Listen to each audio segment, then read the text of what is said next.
Hello and welcome to this week's Laser Focus. I am Laser Berman. Now, a question I think many people have been asking or should be asking right now is what kind of moment are we in Israeli and perhaps Middle Eastern, perhaps world history? I think we have a sense that this is a significant moment, perhaps an historic moment, but is this the cusp of a golden era for Israel? We can see that our enemies have been beaten back in the past 2.5 years. Hamas, Hezbollah, the Assad regime in Syria, Iran. We can see that we have a great friend in the White House, perhaps the best friend that Israel has ever had in the White House. Israel's economy is booming. Perhaps this is the start of Israel's greatest period ever. That's one narrative. On the other hand, you could look at it as not a single one of our enemies has been decisively defeated. And sure, there have been successes on the battlefield, but haven't they all been tactical? Hamas is still armed, controls almost every Gazan, and says it won't give up its weapons. Same with Hezbollah. Nothing has been solved in Iran. And if you look over at the White House, sure, Trump is very, very pro-Israel, but it might be that the next president, if it's a Republican, is part of a very different wing of the Republican Party, one that is anti-Israel, maybe even anti-Semitic. And if it's a Democrat, well, perhaps Joe Biden was the last pro-Israel Democrat. So we'd like to make sense of where Israel stands militarily, politically, diplomatically in the region. And to do that, I think we would have to speak to someone who understands military history, understands Middle Eastern history, understands the U.S.-Israel relationship. Well, thank God we are speaking to Ambassador Michael Oren. Michael, I'm sure many of you have heard of. He was the ambassador in Washington, Israel's guy in Washington from 2009 to 2013. Of course, that is during the Obama administration, the height of the controversy and the discussions and the arguments over whether Washington should pursue a nuclear deal with Iran. He's also an academic. He taught at Harvard, taught at Yale. He was my professor at Georgetown University, where we studied Middle Eastern military history together. I think I did pretty well, but if not, maybe we can talk about a little extra credit to get that grade up to the A. And he is also an author. And I'm sure that you've heard of and read, and if you haven't, you really must, his books on the Six-Day War, his book, Power, Faith, and Fantasy on the history of Israel, of U.S. involvement in the region, and Ally, which is looking back at his time as Israel's envoy in Washington. And finally, he is a soldier as well. I think he has served in every single of Israel's war, from the first Lebanon war, where he was a paratrooper, straight through to Operation Cast Lead in 2009. So I think this is the person that we want to hear from. Thank you, Michael, for being here. Great to see you again. Yeah, good to be with you, Laser. And I think you did very well in that course, if I remember. You may owe me a paper or two, but, hey. All right. I agree with you. This is a cusp moment. I can, looking back as an historian, I can't think of many moments that are potentially as pivotal as this one, where everything hangs in the balance. Everything hangs in the balance. Goes one way or another way. Let's get right into that. But first, we got to go to a quick commercial break, and then we're going to be back here with Michael Oren, and we're going to dig into this moment.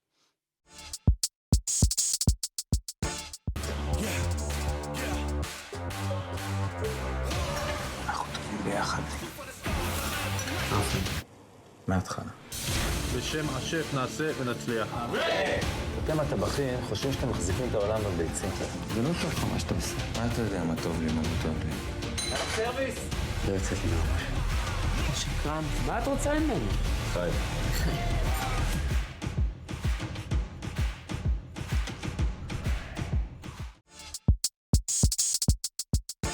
And we are back with Michael Oren. So let's start big picture.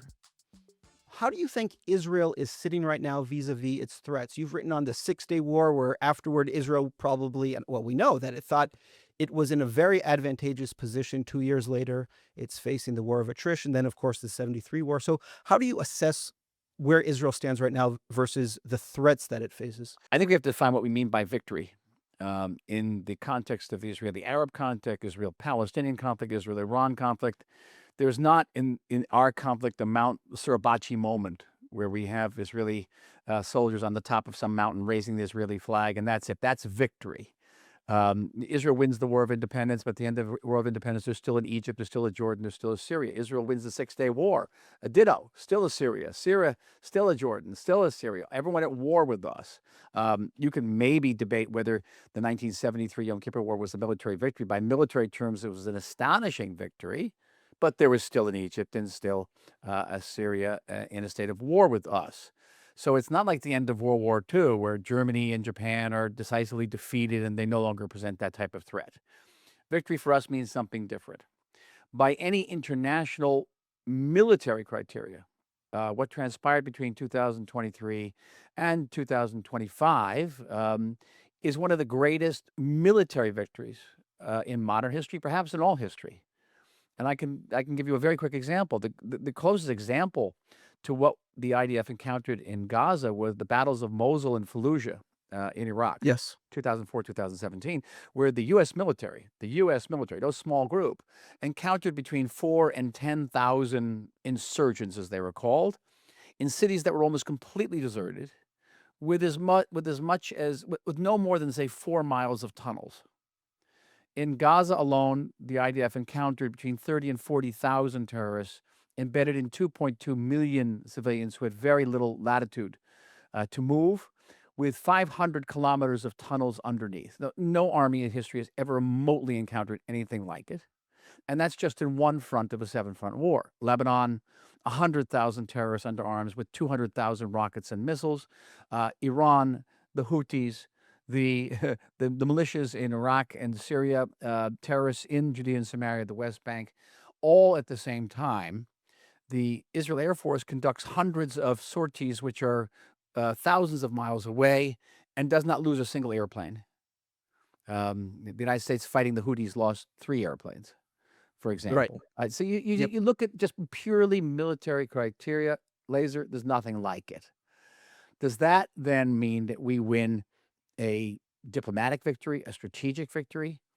Is our victory a Pyrrhic victory? These are questions that remain to be seen. All of our enemies have been degraded, some more than others, but degraded. And right now, they pose a far less, I would say, onerous threat than they did on October 6th, 2023. That doesn't mean they still don't pose a threat. Certainly in every one of our wars, our enemies, though defeated, still posed a threat and sometimes acted on those threats. So why does everything right now hang in the balance? It hangs in the balance whether we can then translate these military victories, these astonishing military victories, into permanent strategic and diplomatic gains and change the reality in the Middle East. We can have peace with Israel in Syria, peace with Israel in Lebanon. Who knows, maybe someday peace with Israel in Iran, with Saudi Arabia. And the entire Middle East, as you and I have known it, will be unrecognizable. So that would seem to indicate that the next step has to be diplomatic, that we've done as much as we can on the battlefield? Or do you believe that there really must be more significant military operations to make it clear to our enemies that they have no other option but to give in to our terms and to move away from weapons and to maybe become political parties, or to stop this obsession with destroying Israel? Because we're dealing with enemies that are not necessarily rational actors. I would say Gamal Abdel Nasser was a rational actor. Hafez al-Assad was a rational actor. Nasrallah was not. Sinwar is not. And to a large degree, the supreme leader in Iran is not a rational actor. We're not going to convince them to lay down their arms, because holding those arms is what they're about. It's their DNA. It's their identity. And there's no amount of punishment we can inflict on them that's going to have them say, well, maybe the Quran is wrong. Maybe we misinterpreted, Ibn Taymiyyah, one of the great fathers of say the Muslim Brotherhood. We got it wrong. No, that's not going to happen. What we can do is what we have done again and again, to say that if they act on these impulses, that the cost that they will then have to pay will be prohibitive, and the societies around them will try to contain them. This is what's happening in Lebanon. And to a certain degree, it happened in Lebanon, even at the beginning of the war, where the Lebanese saw what the IDF was doing in Gaza, the great destruction we were wreaking in Gaza, and they said, "Well, listen, they'll do the same thing to Beirut. We've got to put the Hezbollah in check." So that's the best we can do. With Iran, there's really no alternative to really making it a fundamental change in the region to regime change, is changing the regime itself. Because the regime can change. Right now, the United States is negotiating ostensibly on three vectors. One is trying to get the Iranian regime to give up its nuclear program, trying to give them up their ballistic, or at least limit their ballistic missile program, and the third to stop supporting terror throughout the Middle East and the world. That's basically asking this regime to disappear, to vanish, to commit identity suicide. And I think it's impossible for them. I think there are people in Washington who understand that. Well, the same thing true with Hamas. These are leaders and leaderships which care nothing for their people, and it's very difficult for Western people to understand that the Hamas actually, as you know, Laser, welcomes civilian casualties because that puts pressure on Israel to agree to a ceasefire. Hezbollah the same, and in a certain way, even Iran is the same. And that puts us in a different ballgame. My own professor was a gentleman named Bernard Lewis, who used to say to me all the time that mutually assured destruction for the Iranian regime is not deterrence; it's an incentive. And once you internalize that one, you realize you're in a different universe with these people. And unfortunately, we have to play by Western rules in a Middle Eastern game, which is one of the great challenges we face in the battlefield, as you know. And we right now, where there's a credible American threat to take down the Iranian regime, that could open up just myriad possibilities in the Middle East that would have been unimaginable on October 6, 2022. For example, and we right now have talks with the Lebanese, we have talks with the Syrians. Who would have thought of such a thing? It was inconceivable 2.5 years ago. Before we dig into the potential Iranian strike and what could happen there, just another question on the way we fought these wars. There seems to be a criticism, and I'm somewhat sympathetic to it, that the way Israel has been fighting its wars, though very successful tactically, because there was not that eye from the very beginning on what the day after would look like, they've perhaps been fought wrong, or the campaigns have been designed in a way that makes it much harder to move from the military to the diplomatic victory, especially in Gaza, where Israel really stayed away from defining what the day after would look like. Do you think there's truth there, that Israel really should be fighting its wars another way? Or should the focus really be smash the enemy as much as possible, and then whatever is available after will be much more beneficial to Israel? Well, I want to thank you for plugging all my previous books, and they're available at famously reduced prices now. But I'm writing a new book. I'm writing a book, a 2 volumes study of this war. There are about 700 books about October 7th, and I'm not exaggerating. Sure. There is no Yep. book about the war yet, and this will be a comprehensive history. And I'm actually learning a tremendous amount. You figured this is not ancient history. This is several years ago. Israel actually put out a day after scenario, a very detailed plan. It just wasn't acceptable to the Biden administration. And that detailed plan called for the eradication of Hamas, the release of all the hostages, the demilitarization of Gaza, a buffer zone along the border, the former border. It called for a Hamas, non-Palestinian Authority, technocratic government in Gaza.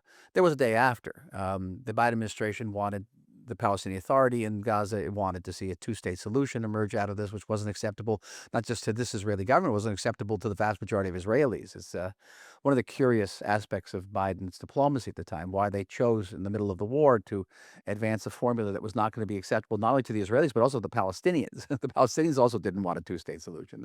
Forget it's a different discussion why this was done. And I know it was a debate within the administration itself, but there actually was a day after scenario. And fact of the matter is that's a scenario that is pretty much played out.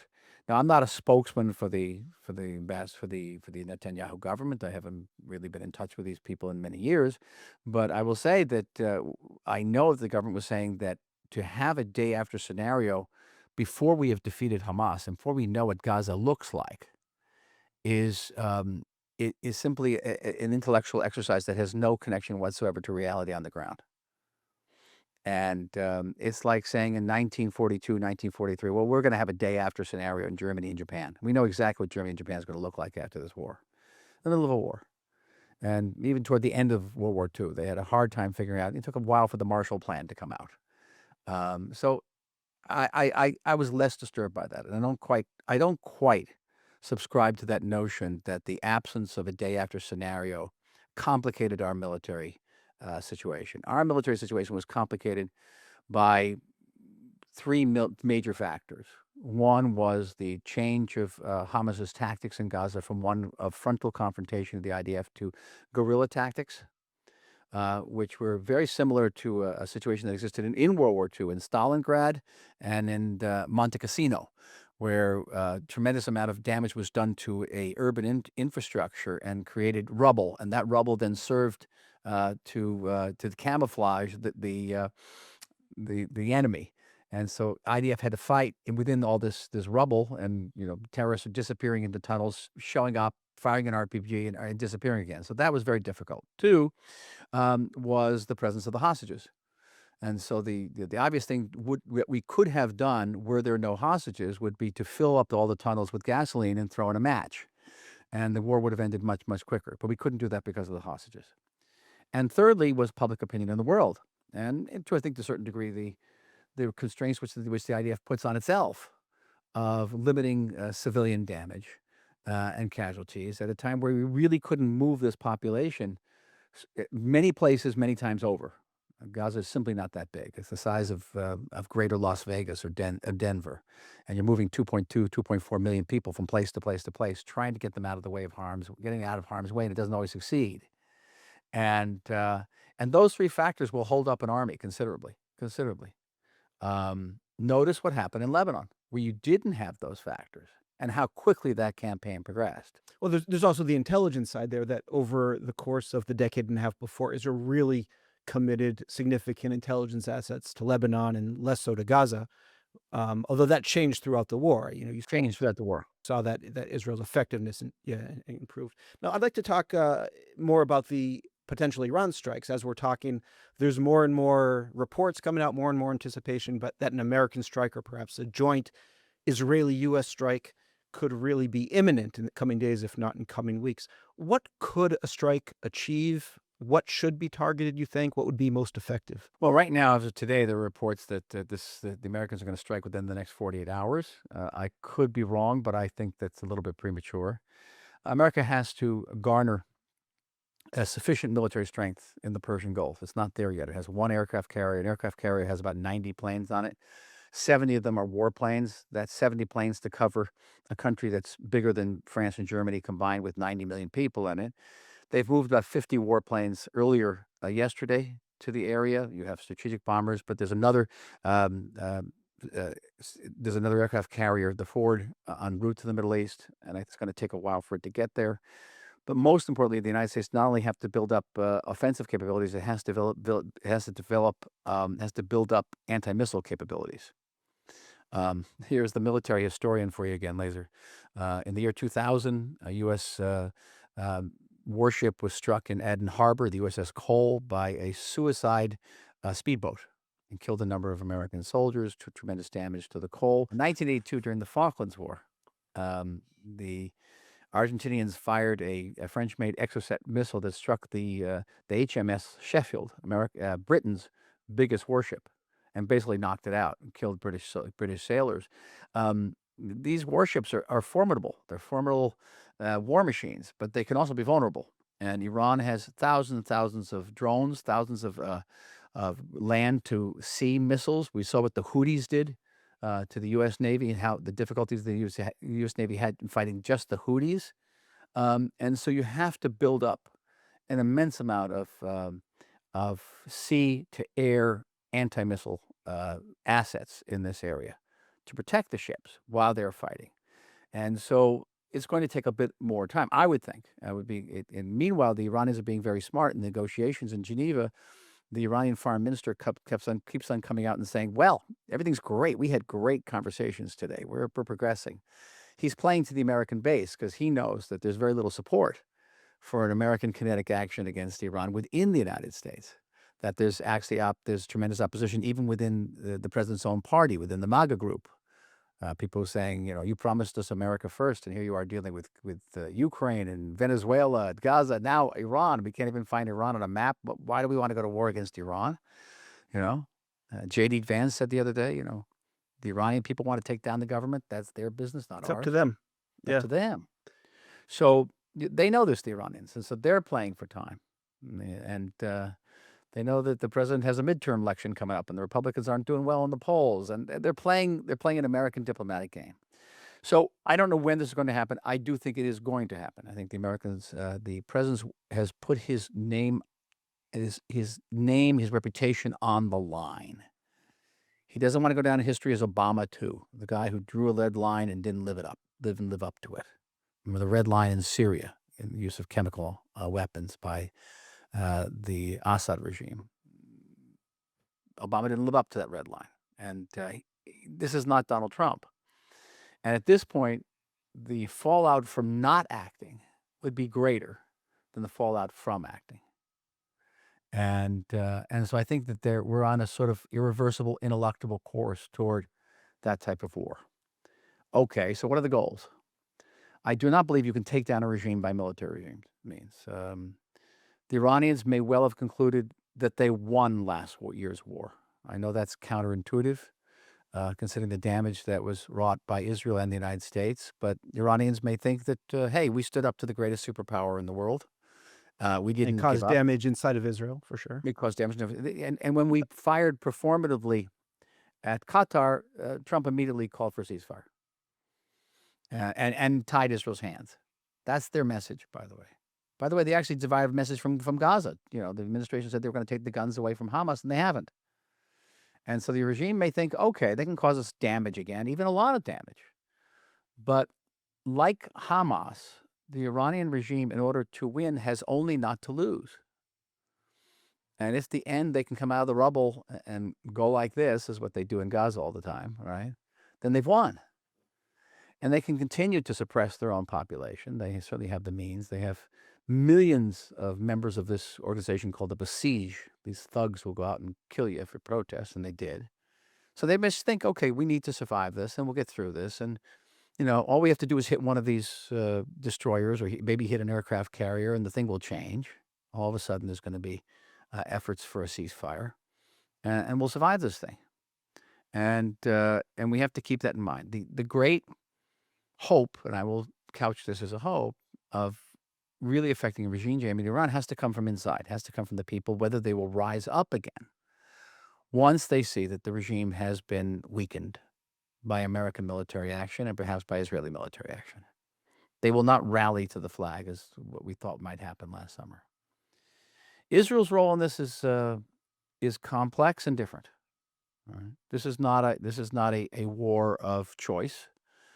This would be a war of no choice, not because of the nuclear issue, but because of the ballistic missile production. So we saw the damage that these missiles could affect last summer. We're talking about missiles that are many times bigger than anything Hamas or Hezbollah fires at us. We're talking about warheads that can take down not just an entire apartment building, but much of a neighborhood. And Iran has between 1,500 and 2,000 of them already, and by the end of next year, they'll have 3,000. They're producing them with great speed. That is an unacceptable strategic threat to the state of Israel. And Israel will have to act one way or the other, with the Americans, without the Americans. I would hope that we would. Do you think the Americans want Israel to act, or do they see that as something getting in the way and let us take care of it this time? I don't know. I think that the Prime Minister, during his last visit to the White House last week, made it clear that, listen, we need we're going to go for this, whether you go for it or not, whether you engage Iran or not, we're going to have to engage, and we want your support.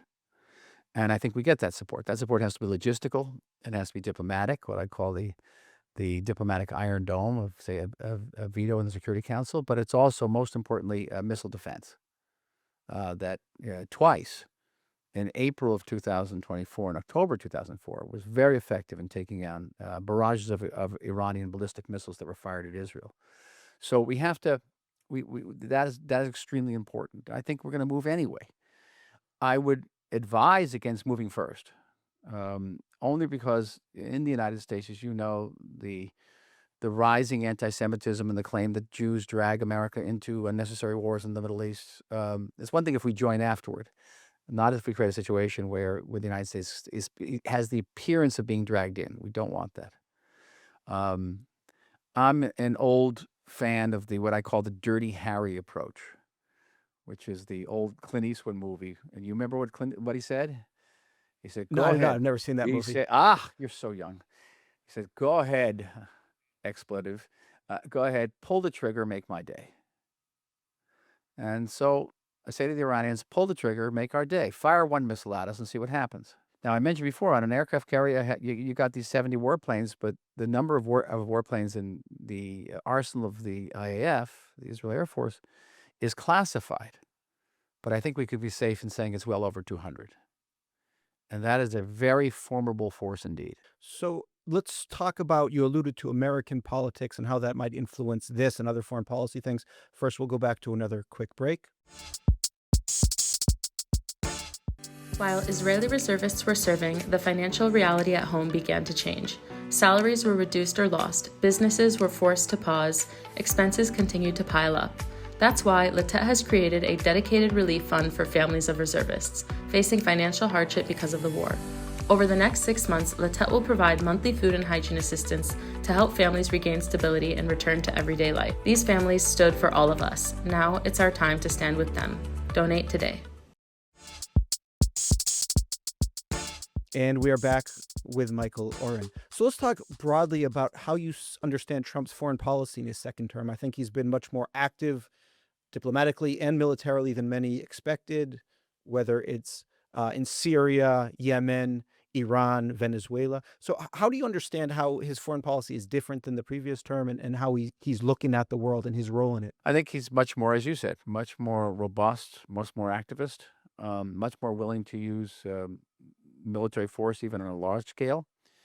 But we also have to add the caveat that he doesn't always act on his threats. He has not invaded Greenland. He did not invade the Panama Canal. All right. He has not invaded Canada, for that Not yet. matter.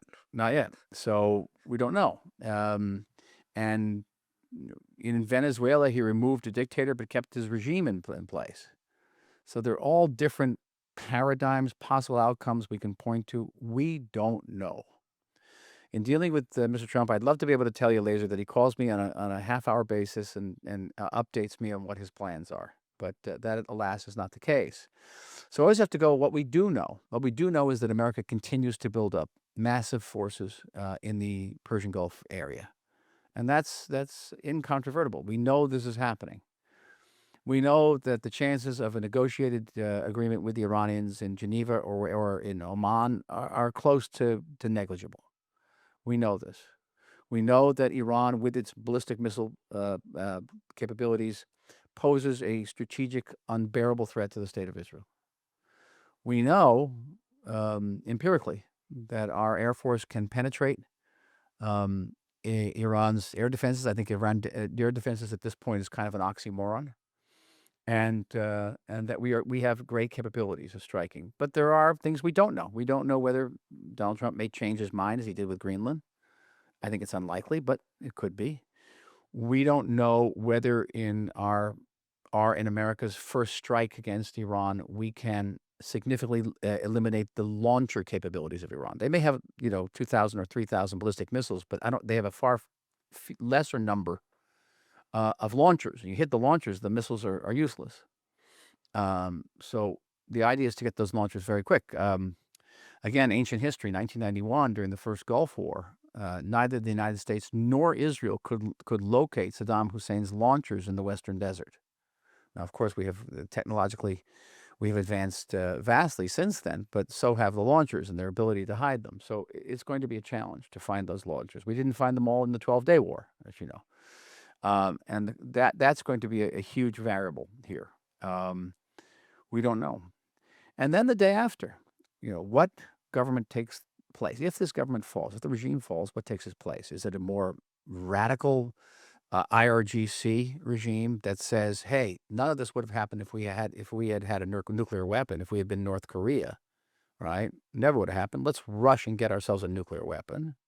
That's one way of thinking of it. Or you get the Shah's son, who's a lovely individual, I know him well, and Reza, and we have peace between Israel and Iran the way we had pre-1979, and the entire regime, the whole area changes. And I said very briefly in my opening remarks that we are at this extraordinary inflection point in the history of the Middle East, in the history of the state of Israel, in the history of the Jewish people.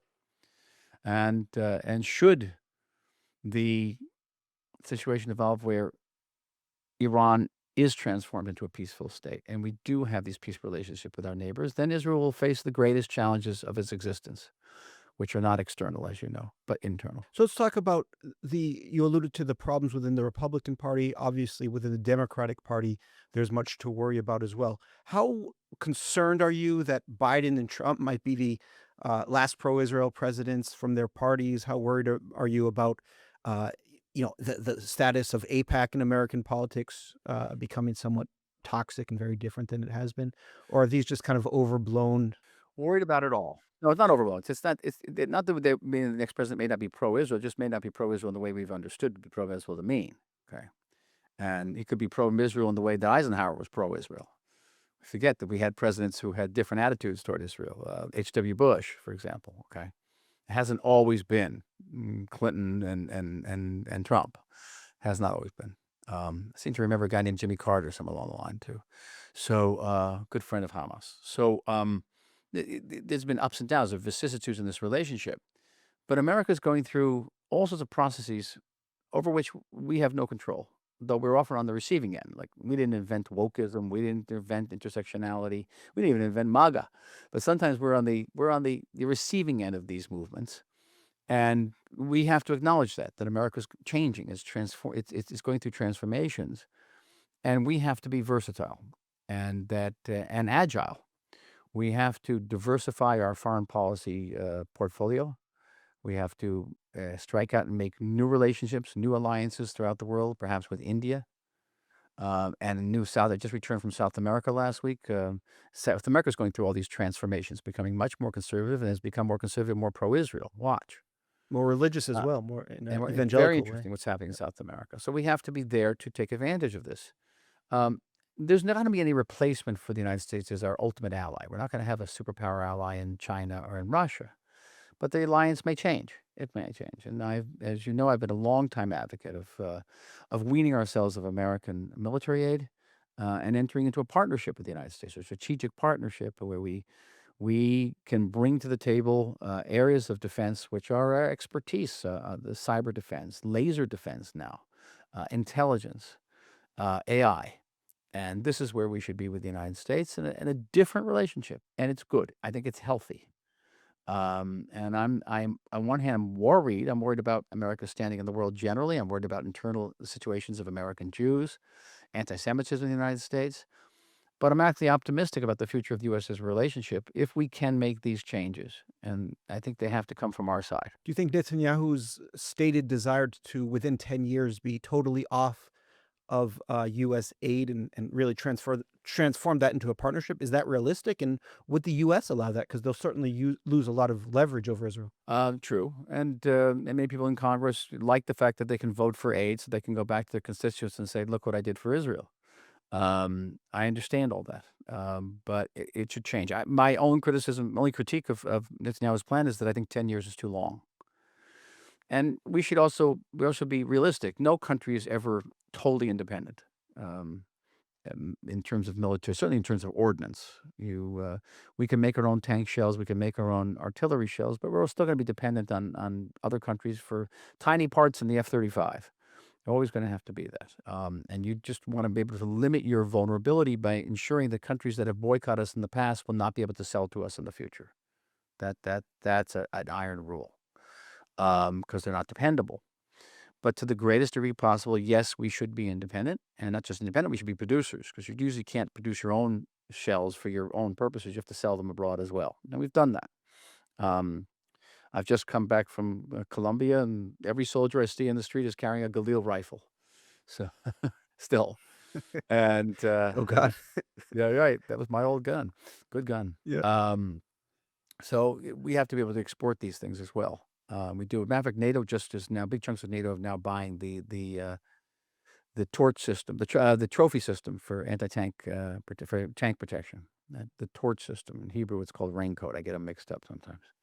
And so we produce excellent systems. We can sell them. We have a good reputation. So yes, and I think this is extremely important for our relationship with the United States and also our image in the world. The image of Israel being sort of a handout nation, and is not. First of all, it doesn't accord with our reality, which because we're an affluent and strong nation. But it also leaves us vulnerable to blackmail. We give you money, therefore we can tell you what to do, or we give you arms, we can hold back those arms. And for me, the pivotal moment for me was 2014, when at the height of our fighting in Gaza, the Obama administration said, "quote unquote," we're killing too many Palestinians. We're going to stop the shipment of certain air-to-ground missiles. And I went to the prime minister at the time and I said, "You see that could happen on a much bigger scale and a bigger war, and we can't afford to be vulnerable in that way." All right. So thank you very much, Ambassador Professor Michael Oren. We could talk for hours, but unfortunately we have a time limit here. I look forward to, do you know when that book is coming out on October 7th that you referenced? No, it's not October 7th. It's the whole war. The whole war, yeah. I wish it was October just October 7th 7th. and northward. The whole war will come out the first volume will come out in 2027. All right. So we look forward to reading that, and I hope we get to talk about it once it comes out as well. So Will thank do. you for being here, Michael. Thank you, Liz. As always, thank you. And thank you to Gabriella Jacobs for the production and to Ari Schlacht for his editing. This has been The Laser Focus, and I'll see you next week. Shalom.